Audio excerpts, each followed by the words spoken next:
நரசிம்மரை துதித்த மாத்திரத்திலேயே ஒரு அருகிலே வந்து நிற்பாராம். அப்படிங்கிறதுக்குள்ள அந்த க்ஷணம், அந்த ஒரு ஃபிராக்ஷன் ஆஃப் செகண்ட்ல வரக்கூடிய சுவாமி எதுன்னு பார்த்தா அது நரசிம்ம சுவாமி தான் அப்படின்னு சொல்லுவார். எனக்கு எப்ப பார்த்தாலும் நெகட்டிவ் தாட்ஸாவே ஓடின்னு இருக்குன்னு நினைப்பா தெரியுமா?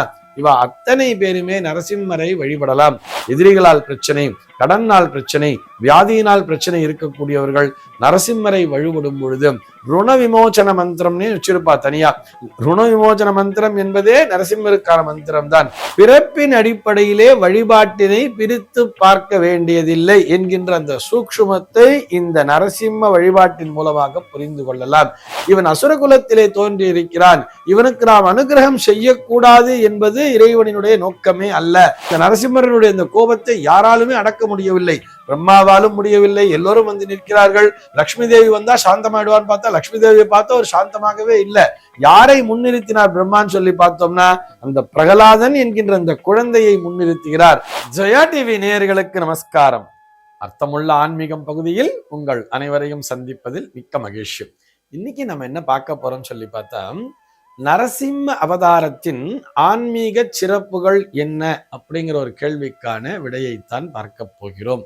நரசிம்மர்னாரே நமக்கு தெரியும் இல்லையா? நரசிம்மரினுடைய அந்த பெயரை உச்சரிக்கும் பொழுதே, அந்த சிம்மம் என்கின்ற அந்த பெயரை உச்சரிக்கும் பொழுதே, அதுபோக அந்த திருமேனி, அந்த நரசிம்மரனுடைய அந்த திருவுருவத்தை மனதிலே கொண்டு வரும் பொழுதே நமக்குள்ளாக ஒரு உற்சாகம் என்பது பீரிட்டு எழும் தெரியுமா? நமக்குள்ளாக இருக்கக்கூடிய பயம், கலக்கம் என்பதெல்லாமே நீங்கிவிடும். ஏன்னு சொன்னா நரசிம்மரை துதித்த மாத்திரத்திலேயே ஒரு அருகிலே வந்து நிற்பாராம். அப்படிங்கிறதுக்குள்ள அந்த க்ஷணம், அந்த ஒரு ஃபிராக்ஷன் ஆஃப் செகண்ட்ல வரக்கூடிய சுவாமி எதுன்னு பார்த்தா அது நரசிம்ம சுவாமி தான் அப்படின்னு சொல்லுவார். ஏன்னு சொன்னா அந்த பிரகலாதன் கேட்கிறார்ல அவங்க அப்பா, நம்ம கதை இதெல்லாம் நமக்கு தெரியும்.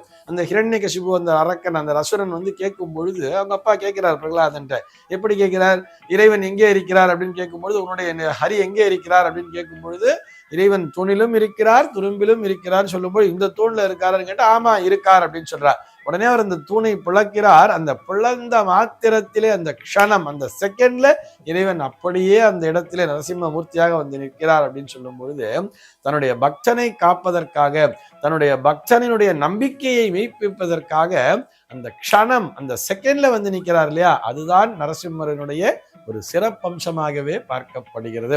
பாக்கி நம்ம நிறைய கதையெல்லாம் படிச்சிருப்போம். நரசிம்மர்னா நமக்கு வந்து ஒரு உக்ரமான சுவாமி அப்படிங்கிறதெல்லாம் விட யோக நரசிம்மராக நாம் அவரை தரிசிக்கலாம். லக்ஷ்மி நரசிம்மராக, சாந்த ஸ்வரூபமாகவும் நாம் அவரை தரிசிக்கலாம். நரசிம்மரை வழிபடுவதால் என்ன நன்மை கிடைக்கும் அப்படின்னு சொன்னா, நம்முடைய உடல் என்பது ஆரோக்கியம் பெறும். நம்மையும் அறியாமல் நமக்குள்ளாக ஏதோ வந்து ஒரு பேட் எனர்ஜி அப்படிங்கிறது வந்திருக்கு, ஒரு நெகட்டிவ் எனர்ஜியா இருக்கு, எனக்கு எப்ப பார்த்தாலும் நெகட்டிவ் தாட்ஸாவே ஓடின்னு இருக்குன்னு நினைப்பா தெரியுமா? இவா அத்தனை பேருமே நரசிம்மரை வழிபடலாம். நரசிம்மரை வழிபடுவதன் மூலமாக உள்ளத்திலே உற்சாகம் என்பது தானாகவே வந்து சேர்ந்துவிடும். அதனால்தான் எப்படி தெரியுமா சொல்லுவார்? நாளை என்பது நரசிம்மரிடம் இல்லைன்னு சொல்லுவார்.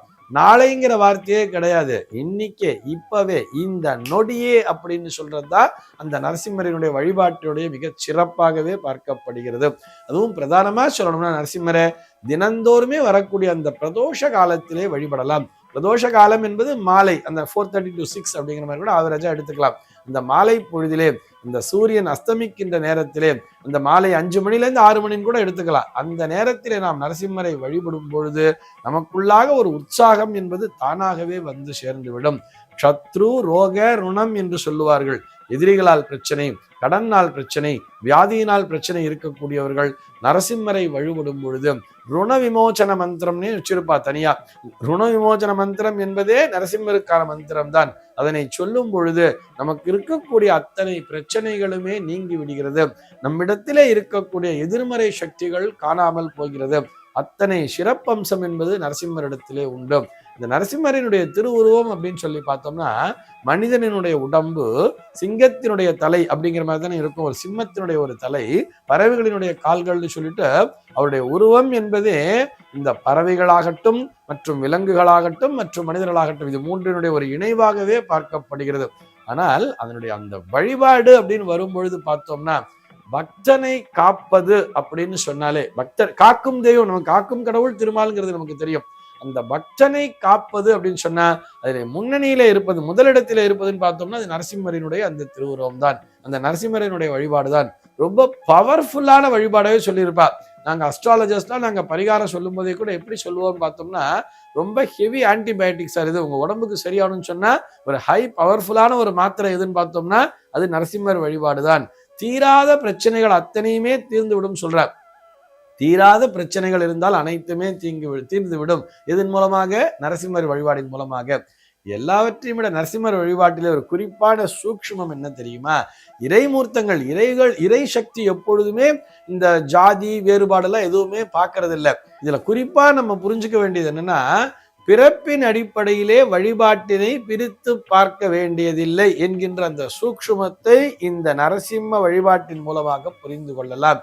ஏன்னு சொன்னா, பிரகலாதன் என்பவன் ஒரு அசுரன். அசுரனுக்கு பிறந்தவன் தானே, அசுர குலத்திலே தோன்றியவன்.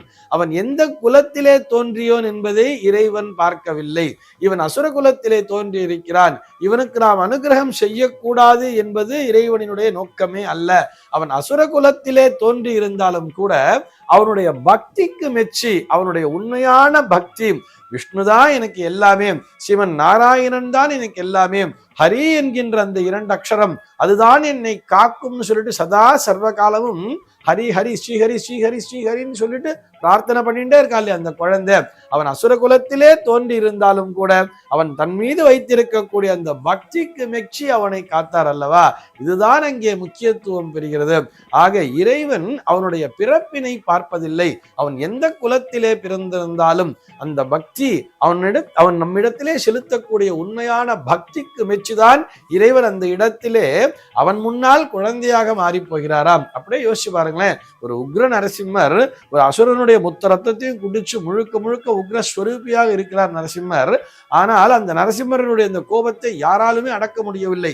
பிரம்மாவாலும் முடியவில்லை. எல்லோரும் வந்து நிற்கிறார்கள். லக்ஷ்மி தேவி வந்தா சாந்தமாயிடுவான்னு பார்த்தா லக்ஷ்மி தேவியை பார்த்தா ஒரு சாந்தமாகவே இல்லை.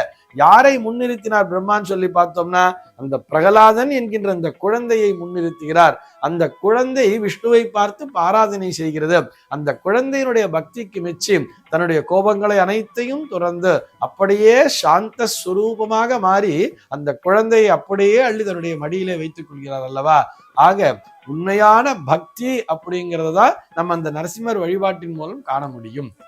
இது போன்ற சந்தேகங்கள் உங்கள் மனதிலே தோன்றலாம். உங்கள் மனதிலே தோன்றக்கூடிய சந்தேகங்களை கீழே உள்ள வாட்ஸ்அப் எண்ணிற்கு அனுப்புங்கள்.